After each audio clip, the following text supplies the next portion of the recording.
grew up in Blacktown here in New South Wales, and in that same city, we're now getting a brand new $40 million government funded speedway, which is That'd, really, that'd be nice. it is really fucking exciting. Is the best way to put it. What do Yep. you hope to see with the new track? You're a promoter now. You've seen both sides of it over the years. Surely you've got an opinion. I mean, you don't come out here that often, although I know you try to. Surely you've got an opinion on what you hope to see with the new track. Again, because of two sides of the street that we can be on here, I think the first thing is they have a decent racetrack to where they can race on it and race well. Yeah. Rather than be a plane or dusty or whatever they can do to help it. So it's got to be a good racetrack in that respect. But then obviously, again, you got to go on the other side of the fence. You got to have a game of tennis going on here, and you got to do things for the fans to make them comfortable, make them want to come back. And we're not just talking fans. We've got to look after the ladies. We've got to look after the mums, and we've got to look after the kids. And because if you can make mum happy and the kids happy, then they'll come with dad again to the races again. So it's not just worrying about fans in general. It's talking about you want families there. You want a family atmosphere. So hopefully they can do something to keep all that kind of stuff going. Even in our second race, we had bounce houses and all sorts of stuff like that, which, it's nothing unusual to have gone to Parramatta and have, there's a play area there for kids and whatever else, or New Zealand, all the places I've been to, across America. I'm not saying all of them, but Australia and New Zealand do it a little bit different because I think they do try to, they understand that it is a show. It is not just back gate, fill the back gate up and then you'll be good. And I know that's not a fact. You need like 1,080 cars to do any good at it. You need fans. You need to create it, because if you don't have the fans, we're not going to have no racing. So we've got to have the fans. So you've got to do something to look after them. Yeah, I feel like that's what a lot of promoters get stuck in. When they first take over, they're like, we're going to spend a bunch of money. We're going to improve it for everyone, not just the drivers, but also, of course, the fans.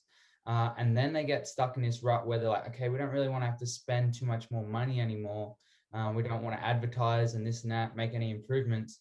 Oh, you know what? We're not too worried about fans showing up. We'll just make our money through the back gate. I think it's pretty easy to get stuck into that mindset, isn't it? Yeah, it is. It is. I don't have it though. So maybe I'm not. Maybe it changes after so many years. I don't know. The use by date gets. I don't know. But So let's say there's a new leaseholder for the new speedway here in Sydney, and they call you up. What advice have you got for them that you probably think would be news to them, considering, everyone thinks they know everything until they've been put in the position as a promoter? Yeah, I'd say run. No, I don't know. I don't know. It's not you wish you had have known beforehand? Nothing. There's obviously some things. What I didn't know was the fact that it is such a big wheel and there's so many moving parts to make it happen. It's incredible. Sure. I used to think racing and looking after my own team and employees and aspects of what it takes to go racing was huge. Yeah. But to me, it's not nothing in comparison to try and make a night happen. There's so many different aspects of things that people don't understand that you have to deal with. And with the COVID deal now, it's not just going racing. Now you got to deal with the health department. You got to deal with the state. You got to deal. It's just even more things. And yeah. But that being said, that I just wish I knew about it a little bit better. There were so many things, but in the same token, it's like, well, it is what it is, and you just got to figure your shit out and do as good as you can. Obviously we're not not yet anyway. We're not a place that has like 15,000 employees yet. Most every day it's me and one other person, maybe sometimes. Yeah. So we are very fortunate with a lot of our sponsors come and do things, but still day to day it's generally just me and maybe one other guy. And it's when I say everything. I mean, everything. Like Yeah. I'll go and, I've watered the track today. I've tilled the track open up. I've scraped the infield. I've cleaned up here in the booth. I've cleaned the bathrooms. Like it's not, nothing is below you. You have to do it all.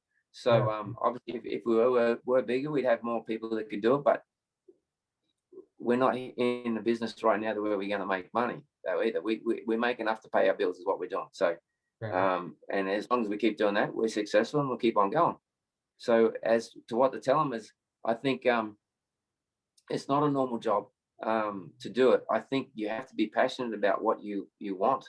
You have to be passionate about speedway, not just sprint car racing. Although I am very, I'm lean a lot towards sprint cars, but as a you just promoter, have to you have to care about all of the classes.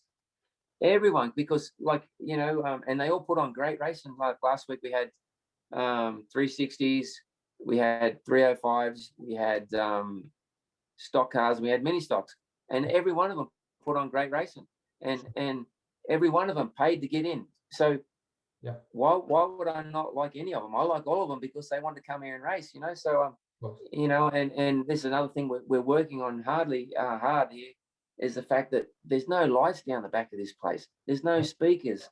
So I've leveled the pit area down as it is right now, but we're trying to get lights on some poles down there and speakers. So even though that people way down the back, they're important. Yeah. Everyone that comes through the gate is important, and that's the that's just how it is. So and that's how whoever takes over Parramatta, or not Parramatta, but you want to call it the Blacktown Special or whatever you want to call it. It's you have to be appreciative of everyone that comes in, and because they all help you. Every one of them helps you. So but you've got to show that appreciation.